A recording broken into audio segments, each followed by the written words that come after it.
జై భవాని, నేను మీ సురేంద్ర అండి.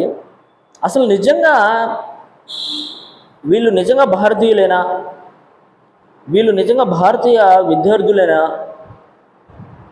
అనే క్వశ్చన్ నాలో ఉంది. అంటే ఈ నీట్ ప్రశ్నాపత్రం లీకేజ్ ఇష్యూలో నాకు గత నెల రోజుల నుంచి ఇదే మాట. ఎవరు వీళ్ళు? అంటే నిజంగా వీళ్ళు విద్యార్థులా, లేకపోతే వీళ్ళు నిజంగా భారతీయులా అనేది నాకు నమ్మకం కుదరడం. ఎందుకు బ్రో అలా అంటున్నారు మీరు అనుకుంటున్నారా? నిజంగా ఈరోజు నిజంగా వాళ్ళు భారతీయులు అయ్యి ఉండి ఉంటే ఈరోజు భారతదేశాన్ని కించపరిచే మాటలైతే మాట్లాడరు. ఏం మాట్లాడతారండి? ఒక ఆమె వచ్చి స్టేజ్ మీదకి వచ్చేసి భరతమాత తల్లి అయితే మరి తండ్రి ఎవరు అన్నట్టు మాట్లాడుతున్నారు. కొంతమంది అయితే శ్రీరాములు సీత గురించి అయితే మరీ దారుణంగా మాట్లాడుతున్నారు. కొంతమంది అయితే సనాతన ధర్మాన్ని కించపరిచే విషయంలో కూడా మాట్లాడుతున్నారు. ఇవన్నీ ఒక రెట్టయితే సరే, మీకు ఇష్టమైతే ఏ ధర్మాన్నైనా ఏదైనా ధర్మం గురించి మాట్లాడవచ్చు, మీ కులాన్ని మీ గొప్పగా కూడా మాట్లాడుకోవచ్చు. అలా అని హిందూ ధర్మాన్ని కించపరచడం అనేది ఎంతవరకు కరెక్ట్? ఇప్పుడు అక్కడ జరుగుతుంది ఏంటి? ఆ దీక్ష ఏంటి? అక్కడ దేని గురించి దీక్ష చేస్తున్నారు అనేది కూడా తెలియదు. అక్కడికి ఒక్కొక్కరు వస్తున్నారు, మతం గురించే మెయిన్ ఇక్కడ టాపిక్, లేకపోతే మెయిన్ అజెండా ఏంటంటే భారతీయ జనతా పార్టీ గురించి, లేకపోతే నరేంద్ర మోడీ గురించి మాట్లాడడానికి అయితే మటుకి వీళ్ళు మైకులు తీసుకుంటున్నారు. అది ఎక్కడ మాట్లాడాలి ఆ ఇష్యూస్ గురించి? ఇప్పుడు నరేంద్ర మోడీ గురించి మీరు మాట్లాడాల్సింది ఎక్కడ? దానికి ఒక స్టేజ్ ఉంటుంది, అక్కడ మాట్లాడుకోవాలి. ఇక్కడ జరుగుతుంది ఏంటి, మీరు మాట్లాడేది ఏంటి అని క్వశ్చన్ చేయాల్సింది ఎవరు? ఆ సిజేపీ పార్టీ అక్కడ ధర్నాలు చేస్తున్నాడు. అతను ఏం చేస్తున్నాడు? అక్కడ ఖండించాల్సిన అవసరం లేదా? ఒక్కొక్కడు ఒక్కో రకంగా మాట్లాడుతున్నాడు. ఒకడైతే ఈ దీక్ష బంగ్లాదేశ్ తరహాలో నరేంద్ర మోడీ గారిని తన్నుతా, లేకపోతే ఏదో ఒకటి చేస్తానని మాట్లాడడం ఏంటండి? ఒకడైతే కాట్మాండ్ లాగా చేస్తానంటాడు, ఇంకోడేమో శ్రీలంక లాగా చేస్తానంటాడు. అసలు ఎటుపోతున్నాం మనం? అంటే నువ్వు భారతదేశంలో ఉన్నావా, లేకపోతే ఇంకొక దేశంలో ఉన్నావా? ఏం మాట్లాడుతున్నావు నువ్వు? అసలు నాకు అదే డౌట్ అనిపిస్తుంది. వీళ్ళు నిజంగా భారతీయులా? వీళ్ళు నిజంగా భారతీయులు కాదు. నిజంగా గవర్నమెంట్కి నేను ఒకటే మిమ్మల్ని విన్నవించుకుంటున్నాను, అక్కడ ఉండే ప్రతి ఒక్కళ్ళు మీరు ఐడి చెక్ అయితే చేయాలండి. వీళ్ళు ఎంతవరకు నిజంగా భారతీయులో కాదనేది మనం వాళ్ళని గమనించాలి, చెక్ చేయాలి. లేకపోతే ఫ్యూచర్లో భారతదేశానికి చాలా చాలా చిక్కులు వచ్చే అవకాశం ఉంది. ఏదైనా జరగవచ్చు. చూశారు కదా, పార్లమెంటుని ముట్టడానికి వెళ్తున్నారు. అంటే పార్లమెంట్ని ఏం చేద్దాం అనుకుంటున్నారు? నరేంద్ర మోడీ గారిని ఏదో చేయాలని వెళ్తున్నారు. ఒకళ్ళైతే అక్కడ ఆ సరౌండింగ్స్లో గుళ్ళు ఉంటే వాటిపై కూడా రాళ్ళు వేస్తున్నారు.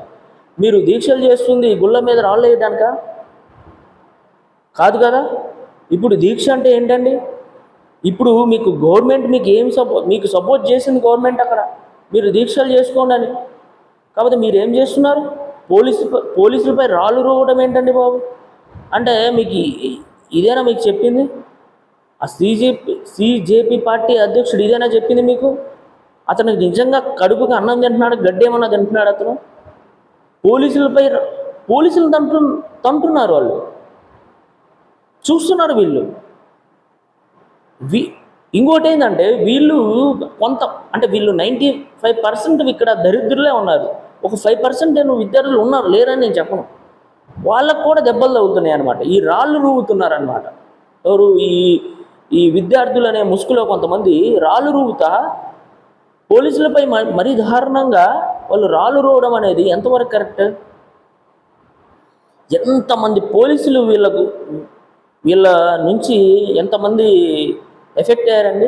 హాస్పిటల్ పాలయ్యారు వీళ్ళు. వాళ్ళని చూస్తే చాలా బాధ వేస్తుంది అనమాట. వీళ్ళు రాళ్ళు వేసేదాకా వాళ్ళు లాఠీ చార్జ్ కూడా చేయాల తెలుసా?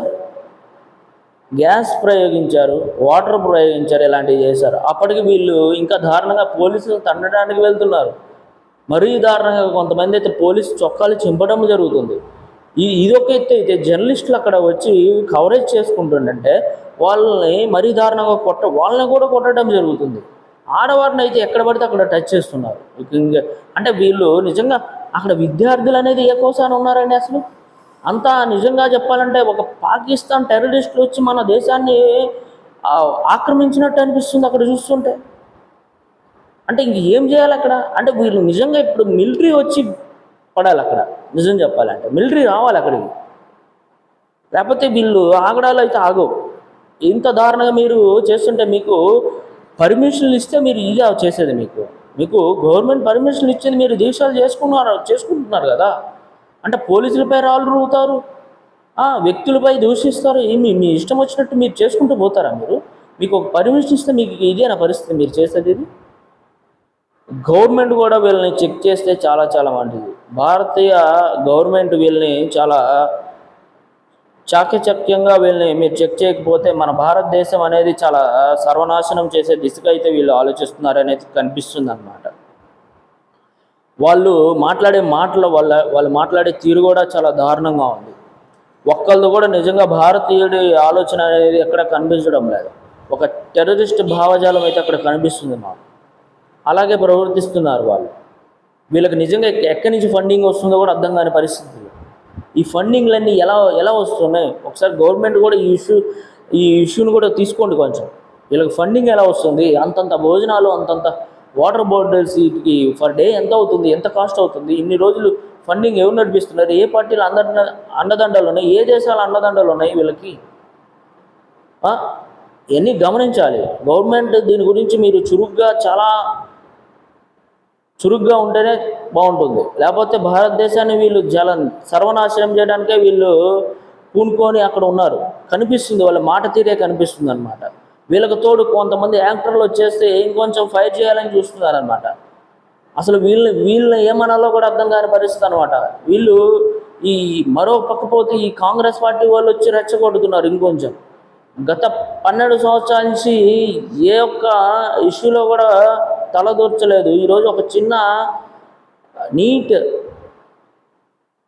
ప్రశ్నాపత్రం ఇష్యూలో ఇంత రాద్ధాంతం చేస్తున్నారంటే వీళ్ళు ఏం చేయదలుచుకున్నారో అర్థం చేసుకోవాలి. ఎంత ఏ దేశాలతో చేయి కలిపారనేది కూడా మనం ఇవన్నీ బయటకు తీయాలి. లేకపోతే చాలా చాలా కష్టం అన్నమాట. చూద్దాం ఏం జరుగుతుందో. మన భారతదేశాన్ని మనం కాపాడుకోవాలి, మన ధర్మాన్ని మనం కాపాడుకోవాలనేది మన అందరికీ ఉండాలి, గుర్తుపెట్టుకోండి. ఎందుకంటే ఇది ఒక గవర్నమెంట్ వల్లనే అయ్యే పని కాదు.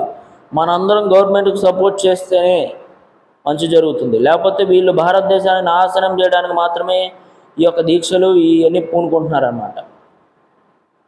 ప్రతి ఒక్క భారతీయుడు, ప్రతి ఒక్క హిందూ ధర్మాన్ని పాటించే వ్యక్తులు మీరు దీన్ని అంత తేలిగ్గా వదలవాకండి. మనందరం చాలా జాగ్రత్తగా ఉండాలి. లేకపోతే చాలా చాలా నాశనం చేసే దిశగా అయితే వీళ్ళు వెళ్తారు. ప్లీజ్ అండి, ఎక్కడున్నా వేరే దేశంలో ఉన్న భారతీయుడు కూడా మీరు మన భారతీయ గవర్నమెంట్కి మీరు చాలా సపోర్టింగ్గా ఇప్పుడు మీరు సపోర్టింగ్గా ఉండాలి. అది నేను కోరుకుంటున్నానండి. జై భవానీ, జై హింద్.